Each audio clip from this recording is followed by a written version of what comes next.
Olá pessoal, hoje estamos com mais um programa Dicas de Saúde e hoje o nosso assunto é, como todos os assuntos do programa Dicas de Saúde, são muito interessantes e eu trouxe o Dr. Joel Bossi Júnior, ele que é médico, clínico geral com especialização em clínica médica e o doutor também, ele tem pós-graduação em geriatria e veio contar um pouquinho para nós quais são os cuidados com os nossos idosos, né? Com os nossos avós, com os nossos pais.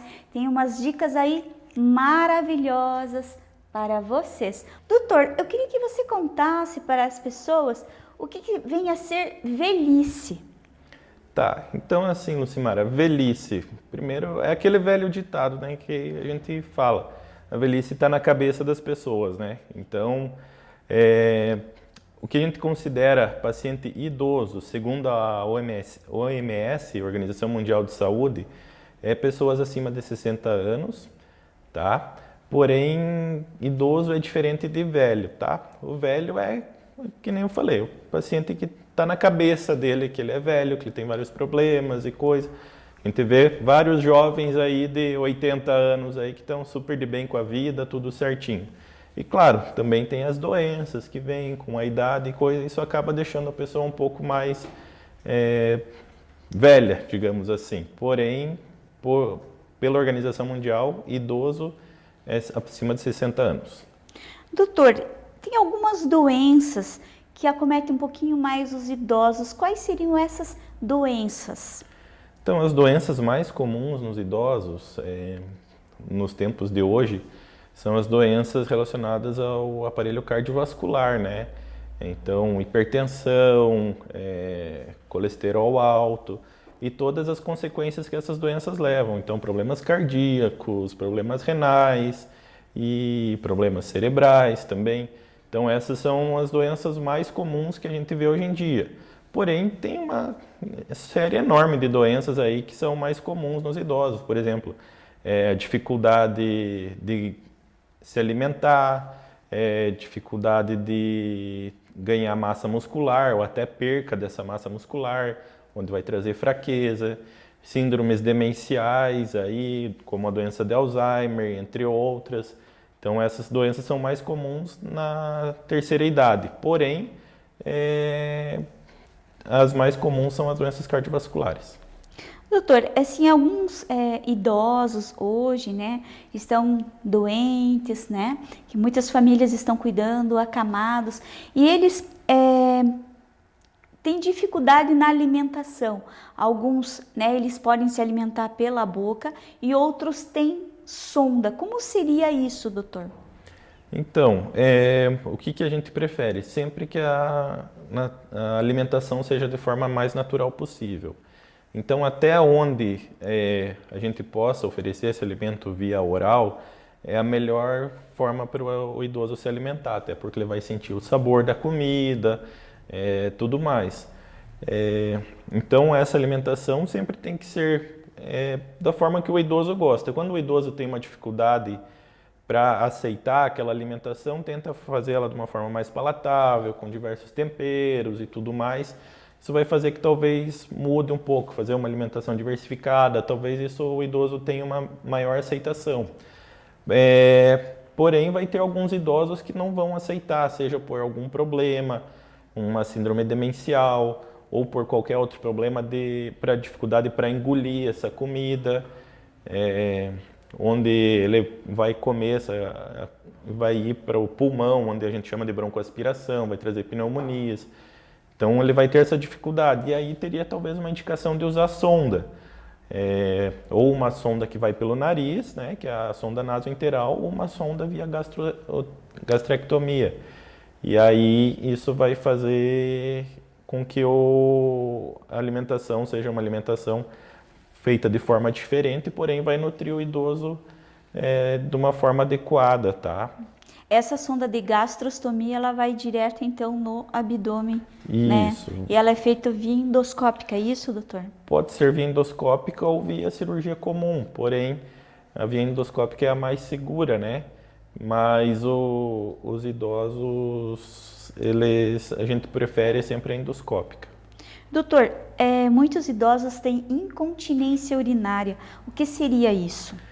Incontinência urinária é quando o idoso tem dificuldade para segurar a urina, né? Incontinência vem ser essa dificuldade para segurar. A dificuldade, ela pode ser, a gente chama, tem duas formas essa incontinência urinária. A incontinência de esforço, que é aquela incontinência quando a pessoa tosse e escapa a urina, ou a incontinência de urgência. O que é isso? É quando o idoso tem dificuldade para segurar a urina. Então, quando vem aquela vontade dele fazer xixi, ele tem que correr no banheiro, senão escapa tudo de uma vez. Isso está relacionado muitas vezes, principalmente em mulheres, à quantidade de partos normais que tiveram e outras causas. Pode ser uma causa neurogênica em algum idoso que já teve um AVC. Ele geralmente está relacionado à fraqueza dos ossos da pelve, dos músculos da pelve. Então isso acaba dificultando essa continência da urina. Existem vários tratamentos medicamentosos quanto não medicamentosos. A gente até prefere fazer os não medicamentosos num primeiro momento, porque eles trazem menos efeitos colaterais e a maioria tem uma boa resposta. Doutor, o idoso, né, ele dorme mais horas ou ele dorme menos horas? Como seria o sono do idoso? Isso varia muito de idoso para idoso, de pessoa para pessoa, tá? O idoso tem uma tendência a dormir menos, tá? Porém, a gente sempre tem que cuidar. Muitas vezes eu pego no consultório idosos que falam, eu tenho uma insônia. Mas daí eu vou lá perguntar para esse idoso, e às vezes por costume já, de antigamente, esse idoso tem o costume de dormir 8 horas da noite, por exemplo. E aí eu pergunto, mas você acorda a que horas? Eu acordo às 4 horas da manhã, 5 horas da manhã. Então a gente vai ver, se a gente for fazer uma soma total, esse idoso dormiu 7 horas por dia, 8 horas por dia. Porém, como ele acorda muito cedo, ele acha que dormiu pouco. E não é necessariamente isso, tá? Então o que às vezes a gente orienta? Tenta ver se ele consegue dormir um pouco mais tarde ou coisa. Sempre a gente prefere tratar a insônia de formas não medicamentosas também. Normalmente os medicamentos para tratar a insônia sempre trazem alguns efeitos colaterais bem problemáticos aí para os idosos, como mais chance de ter quedas, mais chances de demências e coisa. Então a gente prefere tentar tratar esse idoso primeiro de uma forma não medicamentosa, que é aquela forma que a gente chama a higiene do sono, que é sempre tomar às vezes um banho quentinho relaxante antes de dormir, evitar estímulos como celular, televisão, música, evitar televisão no quarto, todas essas coisas aí ele vai fazer com que ajude melhor para o idoso dormir. E se por acaso mesmo fazendo tudo isso, a gente às vezes investiga de uma melhor forma o que pode estar causando essa insônia, se realmente é uma insônia verdadeira ou não, ou se é só uma insônia meio falsa dessas que nem eu falei. O idoso dorme muito cedo e acorda muito cedo. Doutor, tem alguma orientação com cuidados dos medicamentos dos idosos? Porque assim, os idosos às vezes têm que ter aquele cuidado, se você deixar um medicamento, às vezes ele esquece, vai lá e toma o seu remédio, aí depois passou um tempinho, toma de novo. Tem alguma orientação que o senhor poderia dar aí para nós, uma dica bem interessante sobre isso? Então, muitos idosos aí, eles têm chamado a polifarmácia, né? O que é a polifarmácia? Quando um idoso toma mais que 5 medicamentos. E a gente vê a maioria dos idosos, eles tomam realmente mais do que 5 medicamentos. Quais que são os cuidados principais? Primeiro, a gente vê se esse idoso ele tem uma capacidade cognitiva ideal, onde ele vai saber controlar os seus próprios medicamentos. Então, isso a gente, às vezes, como filho, como neto, a gente consegue ver, meu avô toma o remédio bem certinho. A gente consegue ver, ele tem um nível cognitivo bom e coisa. Normalmente, esse idoso a gente não precisa se preocupar. Porém, a gente tem que começar, às vezes, a notar, os remédios do meu pai estão acabando muito rápido. Ou os remédios do meu pai não acabam nunca. Eu peguei na farmácia esses dias para ele e faz 6 meses os remédios ainda tem. Então, quando a gente começa a ver isso, a gente tem que criar um alerta para isso, para começar a cuidar dessas medicações. Talvez deixar elas separadas em potinhos e falar, pai, você vai tomar dessa forma, vai tomar esse potinho de manhã, vai tomar esse de noite, todos os dias.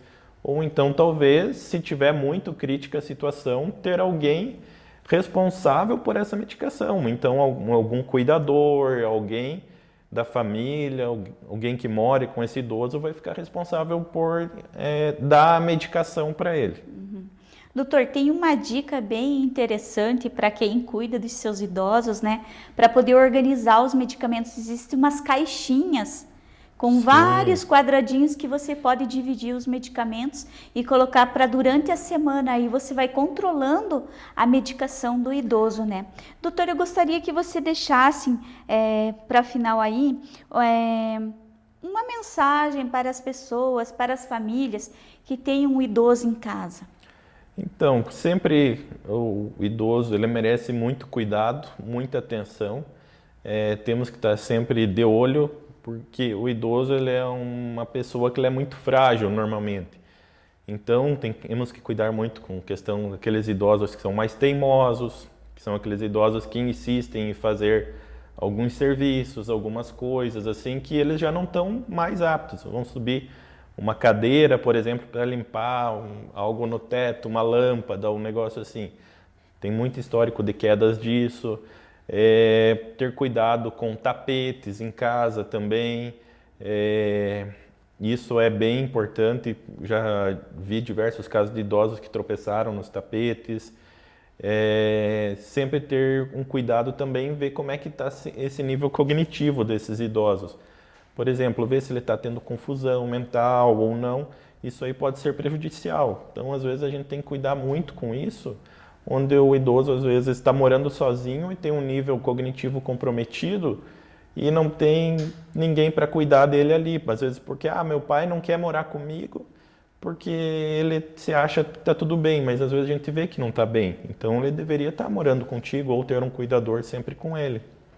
Doutor, eu gostaria de agradecer a sua presença. Tenho certeza que as suas dicas, suas explicações para as pessoas sobre o cuidado com os idosos foi muito importante. O nosso programa Dicas de Saúde volta semana que vem com mais dicas muito especiais.